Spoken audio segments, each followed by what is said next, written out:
Hi everyone, welcome back, and today we are going to start with this question number 28. Have a look on this question. मैं question पढ़ूंगा, आप ध्यान देंगे. Akash limited provides you the following information. Akash limited एक company है जिसका EBIT आपको 2,80,000 दिया हुआ है. इंटरेस्ट ऑन डिबेंचर एट 10% दिया हुआ है. सो 40,000 अगर 10% है, 40,000 अगर 10% है तो टोटल कैपिटल कितना होगा? 40,000 डिवाइडेड बाय 10% यानी कि 4 लाख. 2,80,000 में से 40 माइनस किया तो 240 आया. 240 में से आपका 50% टैक्स माइनस किया, 120 तो 120 आया. 120 को 30,000 नंबर ऑफ शेयर से डिवाइड किया तो 4 अर्निंग पर शेयर आया आपका.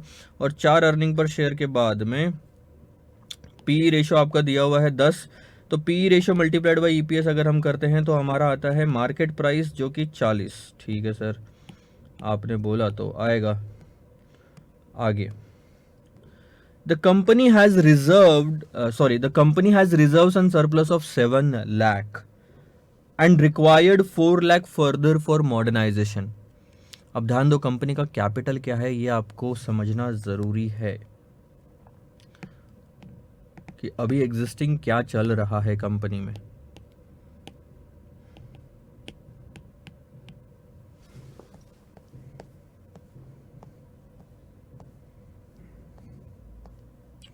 चलो चलो चलो, क्वेश्चन नंबर 28. अगर आपने ध्यान दिया होगा तो कंपनी में इक्विटी है, रिजर्व्स एंड सरप्लस भी है और अभी डिबेंचर भी है. सबसे पहले हमने पता किया था कि डिबेंचर है सर 4 लाख के, इक्विटी 30,000 दिया था 10 रुपये के हिसाब से. तो अगर आपको ध्यान होगा ये हो गया 3 लाख और रिजर्व्स एंड सरप्लस आपको 7 लाख के दिए हुए हैं. सो टोटल मिला के 14 लाख का एग्जिस्टिंग कैपिटल है. और अगर आप ध्यान दोगे तो EBIT हमको दिया हुआ है 2,80,000 का. EBIT divided by total capital करते हैं तो क्या आता है sir? Return on capital employed. Capital employed कितना? 14 लाख. उसके ऊपर रिटर्न कितना? 2,80,000. तो ये हो गया आपका 20% ROCE. ठीक है, क्यों निकाला अभी आपको समझ में आ जाएगा. रिटर्न ऑन, अच्छा कंपनी को और कितने पैसों की जरूरत है पहले ये ध्यान दो. कंपनी को और 4 लाख रुपए की जरूरत है, यानी कि ये 14 का हो जाएगा 18 लाख. अब ये 4 लाख का हम इक्विटी लाएंगे, डेट लाएंगे या कुछ और लाएंगे, ये आगे दिया हुआ है. अब ध्यान दो, return on capital employed is constant. इसका मतलब क्या है? यहीं पे एक चीज क्लियर हो जानी चाहिए.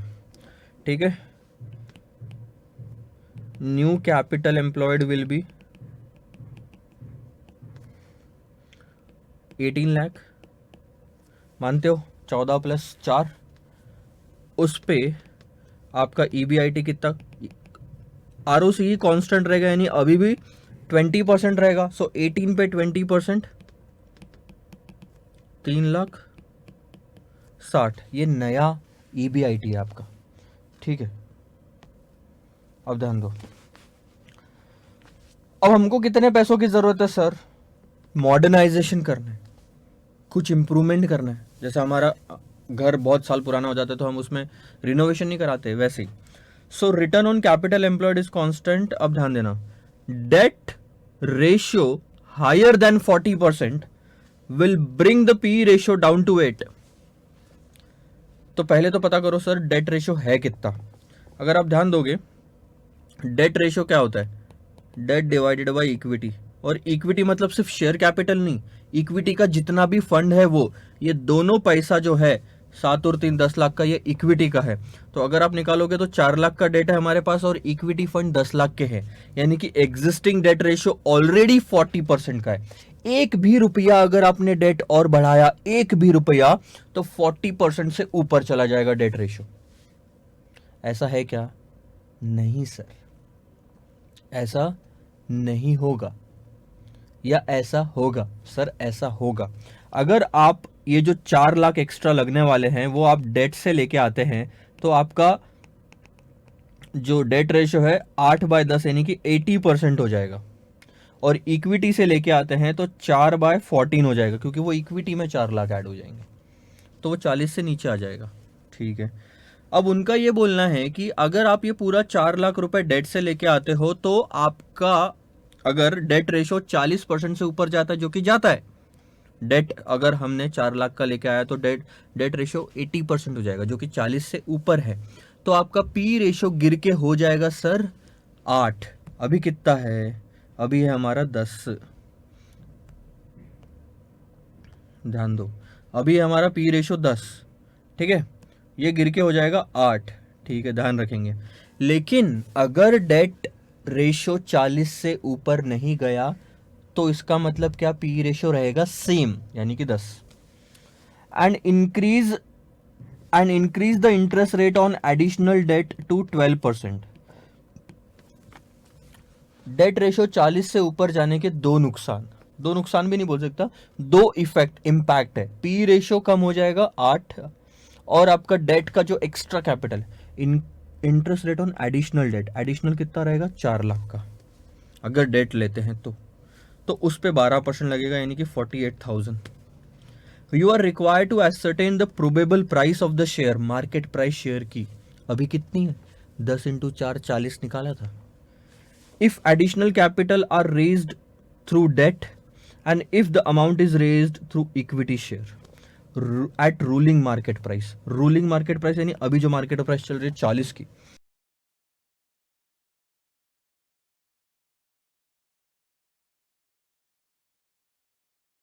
अगर मैं आपको समझाऊं तो डेट से लाओगे तो रेशियो आपका 40 से ऊपर चले जाएगा। तो दो चीजें ध्यान रखनी पड़ेगी कि इंटरेस्ट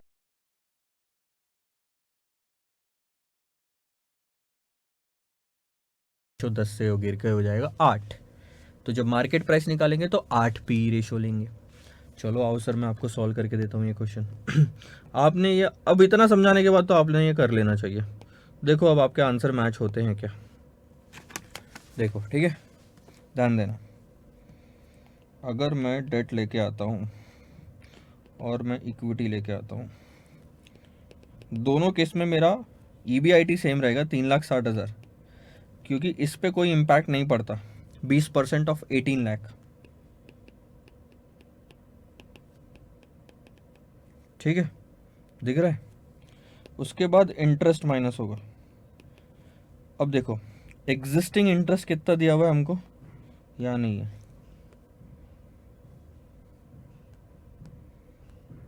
एग्जिस्टिंग 10% के हिसाब से 40,000 दिया हुआ,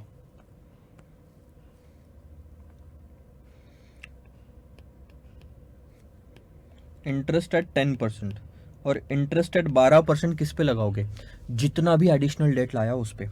और कितना एडिशनल डेट लाया सर, 4 लाख का, सो 48,000 हो जाएगा, ठीक है। अब इस केस में सिर्फ 40,000 ही रहेगा, ठीक है, क्योंकि उस केस में आप सिर्फ इक्विटी ला रहे हो। अब EBT 3,60,000 माइनस 40,000 माइनस 48,000, दैट्स 2,72,000। लेकिन 3,60,000 माइनस 40,000 यहाँ पे सिर्फ होता है 3,20,000। टैक्स कटेगा सर, टैक्स देना पड़ता ना गवर्नमेंट को। 1,36,000, और इधर जाएगा आपका 1,60,000, बचेगा कितना, 1,60। फिर आते हैं सर नंबर ऑफ शेयर्स, इस केस में सर 30,000 शेयर्स है, और इस केस में देखो 30 तो है ही, लेकिन आप इक्विटी भी रेस कर रहे हो ना इस केस में। और इक्विटी का अमाउंट कितना है रेस किया, जो आपने 4 लाख का अमाउंट आपने रेस किया, और उसने बोला था आखिरी में लिखा हुआ था एट रूलिंग मार्केट प्राइस। इसका मतलब जो मार्केट प्राइस थी रूलिंग कितनी, 40, EPS इंटू पी रेशो, यानी कि 30,000 प्लस 10,000 40,000। सो आपका EPS आ गया 136 डिवाइडेड बाय 30, 4.53, और इसके केस में 4 ओनली पी रेशो। ध्यान दो, अब आती ना बारी यहाँ पे, उन्होंने क्लियर कट बोला था कि अगर आपका डेट रेशो 40% से ऊपर गया तो पी रेशो 8 हो जाएगा। और पहले वाले केस में डेट रेशो चला गया है 40% से ऊपर, गया कि नहीं गया सर, चेक करो। डेट कितना है आपके कंपनी में, पहले था सर 4 लाख, और 4 लाख रेस किया तो हो गया 8 लाख, और हमारे पास में इक्विटी फंड से 10 लाख के, 7 और 3 8 बाय 10 करोगे तो 80% होता, यानी कि 40 से ऊपर। तो पी रेशो कितना 8 और यहाँ कितना 10। मार्केट प्राइस 36.26 और यहाँ रहेगी 40। यहाँ थोड़ी कुछ बदलने वाला है सर। जितने इक्विटी शेयर आपने मार्केट प्राइस पे लाए उसी पे वापस आप मार्केट प्राइस निकाल रहे हो, तो 40 ही आना है। 36.26 and 40, these are the two answer. Question ये नहीं बोल रहा आपको कि डिसाइड करो कहाँ से पैसा लाना, अगर ऐसा होता तो हम इक्विटी बोलते, लेकिन क्वेश्चन आपको ये बोल रहा है कि मार्केट प्राइस निकालो, जो हमने निकाली। सो ये उसका पूरा आंसर रहेगा। और कुछ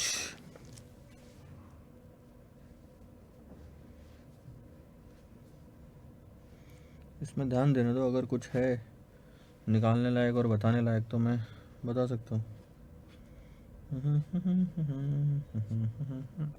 अब अगर आप ध्यान होगा, ये तो आंसर तो हम निकालते रहते हैं सर, लेकिन अगर आपको पुराना कॉन्सेप्ट याद होगा जो स्टार्टिंग में मैंने बताया था कि सर जब तक आप, अच्छा मेरे को एक चीज़ बता दो, अटकाता हूँ यहाँ पे आपको।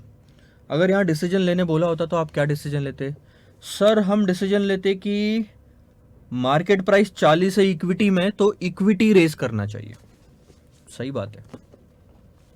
हम जो पहले डिसाइड करते थे ना, हम पहले ईपीएस पे डिसाइड करते थे, और ईपीएस के बेसिस पे अभी भी देखोगे तो क्या आ रहा है, डेट आ रहा है 4.53 ज़्यादा है ईपीएस के बेसिस पे। यानी कि आपका ये डिसीजन निकलेगा ईपीएस के बेसिस पे डेट रेस करो, मार्केट प्राइस के बेसिस पे इक्विटी रेस करो। अब मैं पुरानी कहानी आपको प्रूव करके दिखाता हूँ। अगर आपको याद होगा तो मैंने कहा था कि जब तक ROCE will be greater than cost of debt, तब तक डेट रेज करोगे तो मार्केट वैल्यू कंपनी की बढ़ेगी, या आपका ऑप्शन आएगा कि डेट से आपने फाइनेंसिंग करनी चाहिए। अब अपने केस में देखो ROCE 20% है, और अगर आप कॉस्ट ऑफ डेट देखोगे तो 10 और 12 के ऊपर नहीं है, वो एवरेज आउट भी करोगे 4-4 लाख का तो 11% आएगा, which is greater than cost of debt. यानी कि आंसर निकलना चाहिए डेट, और आ ही रहा है। अगर ईपीएस के बेसिस पे लेते पहले जैसे, तो ईपीएस डेट ही आंसर आ रहा है कि डेट से रेस करो। बस क्वेश्चन ने गड़बड़ कर दी, पी रेशियो बदल दिया इस क्वेश्चन में, 10 का 8 कर दिया। अगर वो 10 रहता ना तो मार्केट प्राइस भी 45 आती, जो कि इक्विटी से ज़्यादा होती। तो ये वो वाली थ्योरी यहाँ पे भी प्रूव होती है, अगर पी रेशियो वो नहीं बदलते तो। ठीक है सर, इतना तो पार्ट हो गया। अगला क्वेश्चन सॉल्व करते हैं। ये आप आंसर लिख लेंगे अपने हिसाब से, मैं आपको 2-4-5 मिनट दे देता हूँ, लिख लो। ठीक है,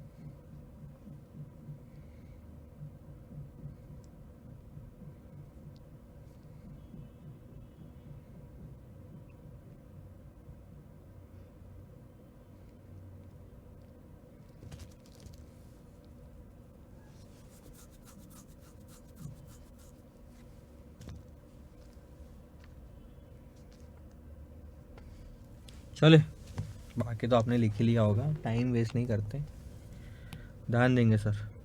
आएगा समझ में क्वेश्चन, थोड़ा सा इंटरेस्टिंग तो था बोल सकते हैं, और ये आपको उससे भी ज़्यादा इंटरेस्टिंग लगेगा। और जाने दो, आखिरी में बताऊंगा। जितना डिफिकल्ट ये क्वेश्चन दिखता है उतना डिफिकल्ट है नहीं।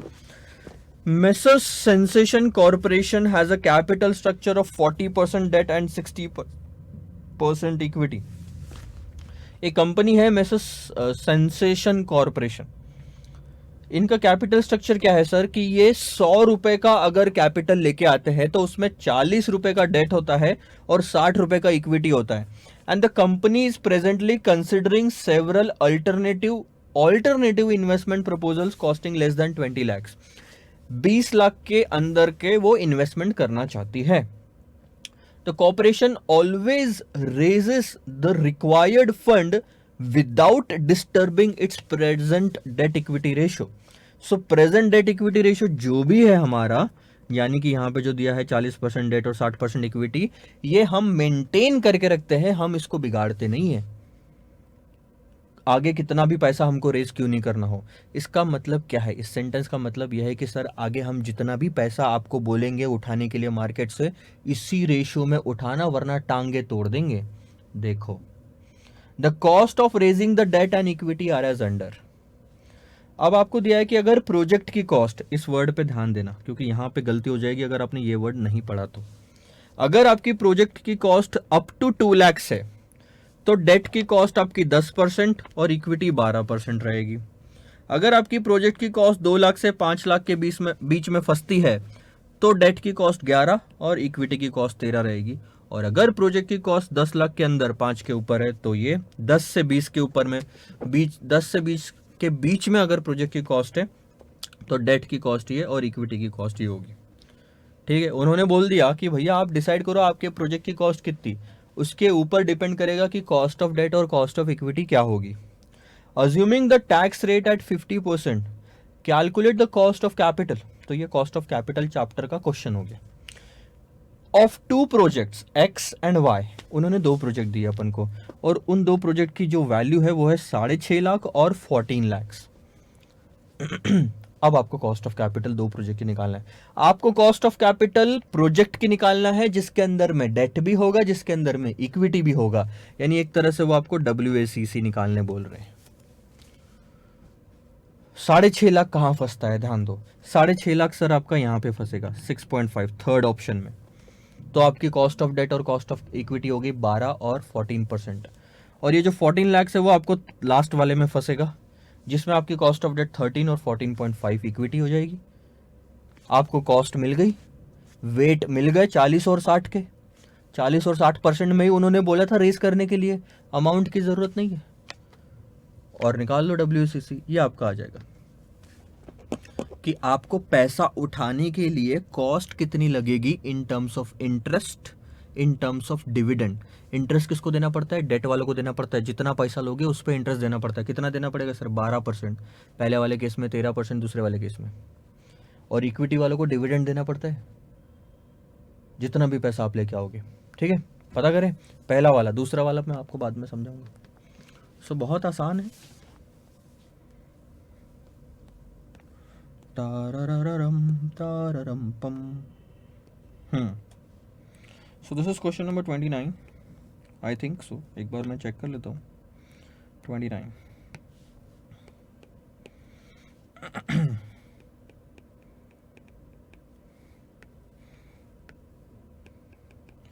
प्रोजेक्ट एक्स की जो कॉस्ट है वो है 6.5 lakhs. ठीक है, which falls under third category in the given table. ये मैं आपके लिए लिख रहा हूँ, एग्जाम में लिखने की जरूरत नहीं पड़ती. Therefore cost of capital, table format में आपको लिखना आता है, वैसे ही निकाल लो, चलो कोई बात नहीं. इक्वेशन फॉर्म में आसान जाता है यार. इक्विटी डेट, बोलो इक्विटी कितना 60% होता है, ये 40 होता है. अमाउंट लिखने की ज़रूरत नहीं है, ऑलरेडी रेशियो दिया हुआ है आपको. तो इक्विटी की कॉस्ट 14 जाएगी और डेट 12. इक्विटी 14, डेट कितना होगा सर, ये समझ में आ रहा है आपको, 1 माइनस 0.50. कॉस्ट ऑफ डेट जो होती है इस पे इंटरेस्ट पे टैक्स सेविंग होती है. तो 12% का इंटरेस्ट दोगे तो वो खर्चे में डालोगे, खर्चे में डालोगे तो उतना 50% आपका टैक्स सेव होएगा. सो 12 1 माइनस 0.5, तो ये आफ्टर टैक्स आपका आ जाएगा 2.4 और 8.4. ठीक है, सो 10.80% will be the overall cost of capital. This is your answer. ये हो गया पहला फॉर प्रोजेक्ट एक्स. चलो बात करते हैं सर प्रोजेक्ट वाई की. प्रोजेक्ट वाई की कॉस्ट कितनी है? 14 lakhs.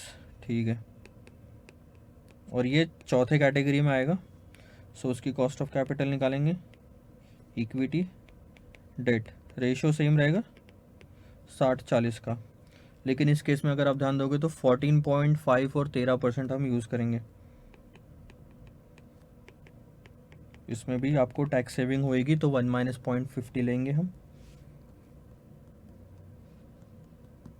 8.7.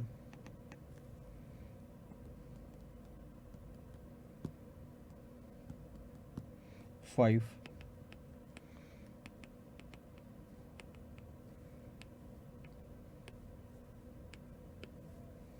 अब आपके दो आंसर आ गए. मैं इसका मतलब आपको समझा देता हूँ. सिर्फ फॉर्मूला डाल के आंसर निकालना और कैलकुलेशन करने में कोई सर मज़ा नहीं आएगा. एक सेकंड ना, ध्यान दो. पहले वाले केस में 6.5 लाख रुपए आपको प्रोजेक्ट एक्स में इन्वेस्ट करने पड़ रहे हैं. उस पर आपको खर्चा कितना आएगा? 10.80% का. यानी एक तरह से आपको हर 100 रुपए, 6.5 लाख में हर 100 रुपए पे 10 रुपए 80 पैसे का खर्चा है. This is called as cost, खर्चा ऑफ कैपिटल. जो पैसा आपने रेज किया जो कि है 6.5 लाख रुपए, 6.5 लाख पे 10.80% का आपको एक साल में खर्चा आएगा. यह है कॉस्ट ऑफ कैपिटल का मतलब. दूसरा प्रोजेक्ट वाई. सर कितना कैपिटल मार्केट से रेज किया डेट और इक्विटी मिला के? 14 लाख रुपीज. उस पे आपको कितना कॉस्ट देना पड़ेगा? सर 14 लाख रुपए में हर एक रुपए पे आपको 13.70% का खर्चा आएगा. 13.70% का खर्चे का मतलब क्या है सर?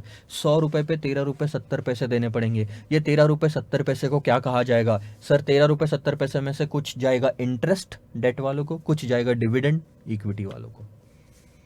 यह है हमारा खर्चा, कॉस्ट ऑफ कैपिटल. कॉस्ट खर्चा ऑफ कैपिटल जो आपने रेज किया. इतना समझ गया?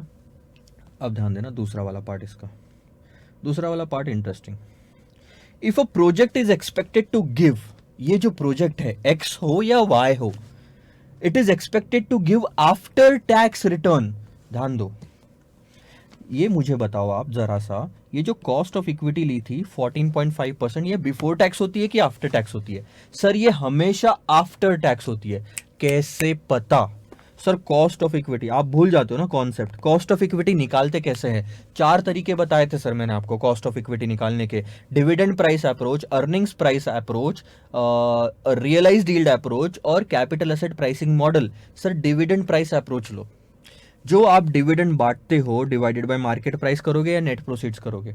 अर्निंग प्राइस अप्रोच में आप क्या करते हो? अर्निंग्स प्राइस ईपीएस लोगे डिवाइडेड बाय मार्केट प्राइस लोगे. बताओ न्यूमरेटर में जो आपने पैसा लिया है डिविडेंड का या ईपीएस का, ये बिफोर टैक्स प्रॉफिट में से था या आफ्टर टैक्स प्रॉफिट में से था? डिविडेंड भी आफ्टर टैक्स प्रॉफिट में से बढ़ता है, ईपीएस भी आफ्टर टैक्स प्रॉफिट में से बढ़ता है. तो बताओ इसके जो आंसर आएगा वो भी तो सर आफ्टर टैक्स आएगा. तो एक चीज दिमाग में बिठा लेना, यहां पे सीए फाइनल वाले भी गलती करते हैं. क्या sir? Cost of equity unless otherwise given. अगर स्पेसिफिकली कहीं लिखा हुआ नहीं है तो हम मान के चलते हैं cost of equity after tax होगी. तो ये जो 14.5% लिखा है, 14% लिखा है, ये आफ्टर टैक्स है. और सर इसी वजह से इसको 1 माइनस टैक्स नहीं करते. 1 माइनस टैक्स करना यानी आफ्टर टैक्स करना. तो सर ठीक है, 14 और 14.5% तो आफ्टर टैक्स कर दिया आपने. मतलब आपने बता दिया कि ये आफ्टर टैक्स होता है cost of equity. Cost of debt जो 12 और 13% का है, ये होता है before tax unless otherwise given. क्योंकि कॉस्ट ऑफ डेट यानी इंटरेस्ट, और इंटरेस्ट बिफोर टैक्स प्रॉफिट पे चार्ज किया जाता है. ईबीआईटी में से लगाते हो, टैक्स के पहले इंटरेस्ट लगाते हो, टैक्स के पहले इंटरेस्ट आता है, टैक्स के पहले इंटरेस्ट आता है. तो ये भी कॉस्ट टैक्स के पहले की हुई. 12 और 13 ये क्या है? टैक्स के पहले की कॉस्ट, बिफोर टैक्स कॉस्ट. इसी वजह से हम इसको आफ्टर टैक्स में कन्वर्ट करते हैं 1 माइनस टी. तो देखो cost of equity after tax है, कॉस्ट ऑफ डेट भी आफ्टर टैक्स कन्वर्ट कर दी, नहीं थी कर दी. तो जो फाइनल आंसर आता है ये आपका कॉस्ट ऑफ कैपिटल और ये जो 10.80 या 13.70 है 10.80 या 13.70 है सर, ये हमेशा आफ्टर टैक्स होता है अनलेस अदरवाइज गिवन। हमेशा आफ्टर टैक्स होता है सीए फाइनल में। नए बहुत सारे बच्चे ये गलती करते हैं, मैं एसएफएम पढ़ाता हूँ और वहाँ पे ये चीज़ आती है, तो लिख के रख लो। मैं यहाँ पे लिखो, मैं बताता हूँ आपको, मैं सीए फाइनल में ये गलती करूँगा कि, लिखो सर मैं बताता हूँ। अब आप मेरे को लिख के ये फोटो मेल करेंगे mayank.kothari@conferenza.in पे। आप मुझे ये लिख के फोटो मेल करेंगे तो मानूंगा आप पढ़ रहे हैं, ठीक है। देखता हूं अब मैं कौन कौन पढ़ता है। मेरे पास सबकी लिस्ट आती है सर, सबकी लिस्ट आती है, कौन स्टूडेंट है कौन नहीं है, मोबाइल नंबर क्या है, ईमेल आईडी क्या है। मेरे को सबसे एक मेल तो चाहिए। मैं सीए फाइनल में ये गलती करूंगा कि कॉस्ट ऑफ कैपिटल के ओ ये बिफोर टैक्स है या आफ्टर टैक्स है,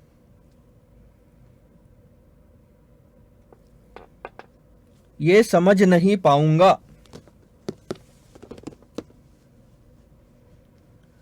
ये समझ नहीं पाऊंगा, लेकिन मैंने, लिखो सर ये चीज लिखो, लेकिन मैंने इंटर में एफएम में पढ़ा था कि cost of capital unless otherwise given after tax होती है, आफ्टर टैक्स होती है, ठीक है। देखो मैं अपना काम कर देता हूँ, अब आप पे है, आप मेल करते नहीं करते। लिखा तो ठीक है, इग्नोर कर दिया तो ठीक है, अपना अपना नुकसान है सर। ठीक है, मैं अभी अपने वापस क्वेश्चन पे आता हूँ, ध्यान देंगे आप। 2 मिनट होल्ड करें।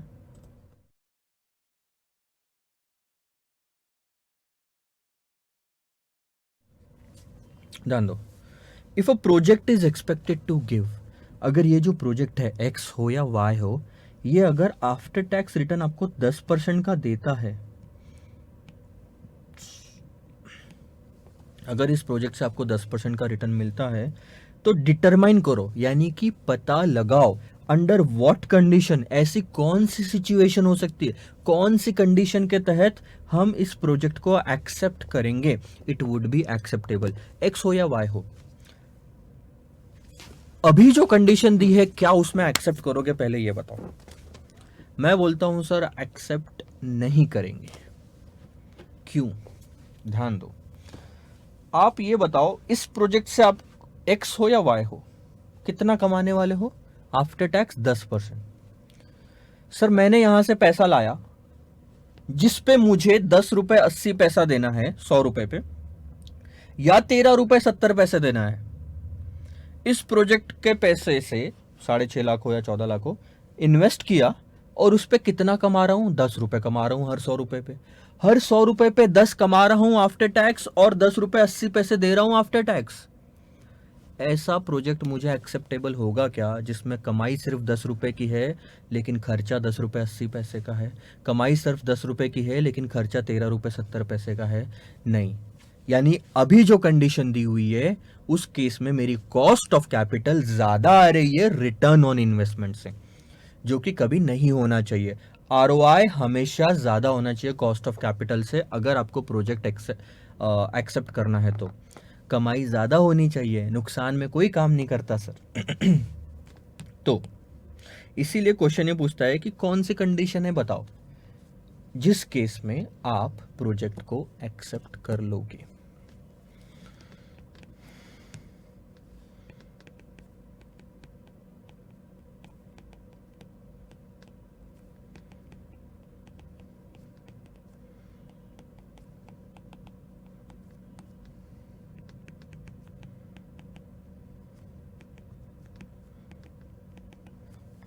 खर्चा ज्यादा है, अब हिंदी में आता नहीं है, खर्चा इज ग्रेटर देन कमाई। अब कमाई में ई कौन सा लगता है मुझे नहीं पता, ठीक है।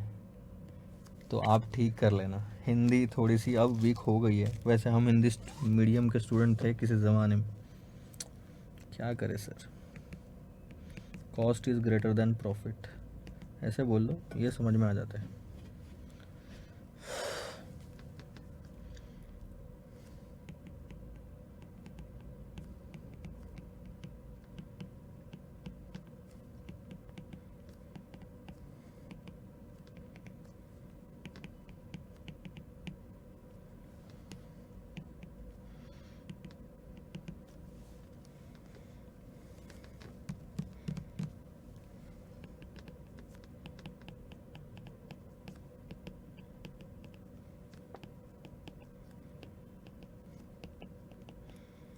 ध्यान दो, मैं क्या बता रहा हूँ आपको, यहाँ पे 4 टेबल दिए हुए, 4 रोज दी हुई है।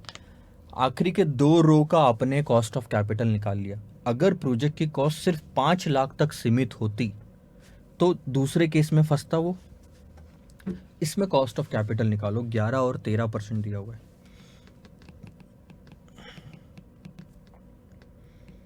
Weight of debt into cost of debt 1 minus tax plus weight of equity into cost of equity. जो आपने ऊपर टेबल में निकाला, मैं इक्वेशन के थ्रू निकाल रहा हूँ। Wait of that is 40, cost of that is 11 और 60 into cost of equity is 13। निकालो, 11 का 50% इंटू 0.40, 13 का 60%। ध्यान दो, अगर प्रोजेक्ट की कॉस्ट सिर्फ 5 लाख या उससे कम होती है तो आपका ओवरऑल कॉस्ट ऑफ कैपिटल जो है ये 10% आता है। इसका मतलब अगर 5 लाख तक का आपका कॉस्ट ऑफ कैपिटल है तो आपका 5 लाख तक का अगर प्रोजेक्ट का कॉस्ट है 6.5 और 14 नहीं, 5 लाख, तो आपका कॉस्ट ऑफ कैपिटल और रिटर्न ऑन इन्वेस्टमेंट सेम आता है। ज़्यादा से ज़्यादा इस लेवल तक आप प्रोजेक्ट को एक्सेप्ट कर सकते हो, इसके ऊपर नहीं। यानी 5 लाख के ऊपर किसी भी प्रोजेक्ट की कॉस्ट नहीं होना चाहिए इस वाले क्वेश्चन में। फाइनल आंसर लिख रहा हूँ मैं। प्रोजेक्ट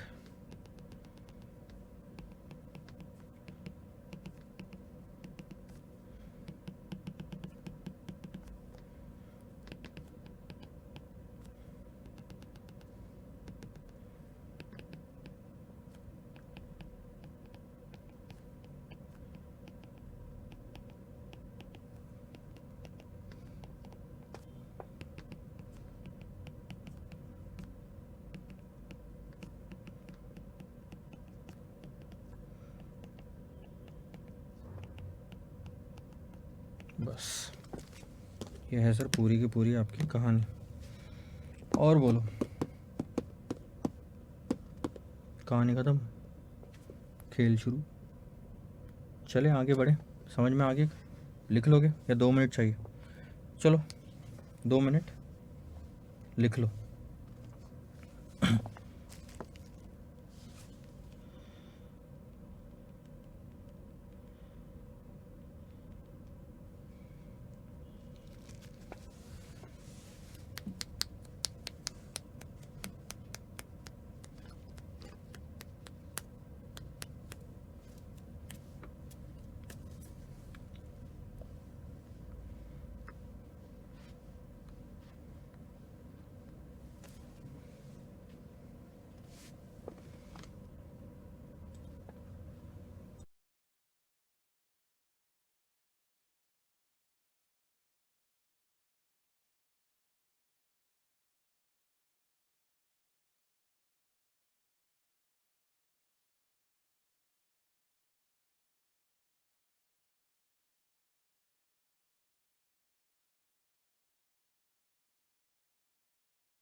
चले आगे बढ़ते हैं, ध्यान दो।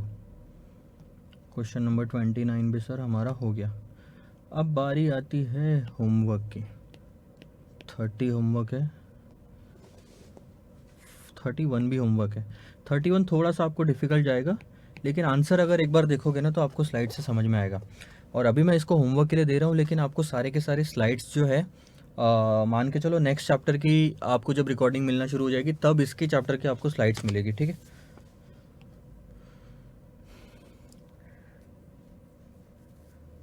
ध्यान दो, ये वाला भी क्वेश्चन हम ऑलमोस्ट देख चुके हैं। इसमें आपको क्या निकालना है कि what is the earning per share under each of the 3 financing plan. उसके बाद में विच अल्टरनेटिव वुड यू रिकमेंड, जिसमें भी ईपीएस ज़्यादा होगा। और उसके बाद में ईबीआईटी ईपीएस इंडिफरेंस पॉइंट निकालो प्लान 1 और 2 और 1 और 3 में। तो ये भी आप सब निकाल सकते हो। This is also will go to homework. Indifference point कैसे निकालते हो, जहाँ पे ईपीएस सेम आता है तो आप ईपीएस का फॉर्मूला एक इधर रखते हो, एक इधर रखते हो, और फिर ईबीआईटी उसमें से निकालते हो। तो यहाँ तक तो मैंने आपको होमवर्क दे दिया सारे के सारे, ठीक है। फिलहाल के लिए इस लेक्चर में हम इतना ही और यहीं पे रुक जाते हैं। नेक्स्ट वाले लेक्चर से शुरू करेंगे सर क्वेश्चन नंबर 33, ठीक है। ऑलमोस्ट 2 लेक्चर 3 लेक्चर मैक्सिमम आपके सारा चैप्टर ख़त्म। सो मैं क्वेश्चंस आपसे ज़्यादा ही करवा रहा हूँ, आधे खुद करता हूँ, आधे आपसे लेता हूँ। जो भी रिपीटेड है वो आपको देता हूँ ताकि आपकी प्रैक्टिस हो जाए। Stay connected and stay excited. We are going to meet in the next lecture with question number 33। Bye bye.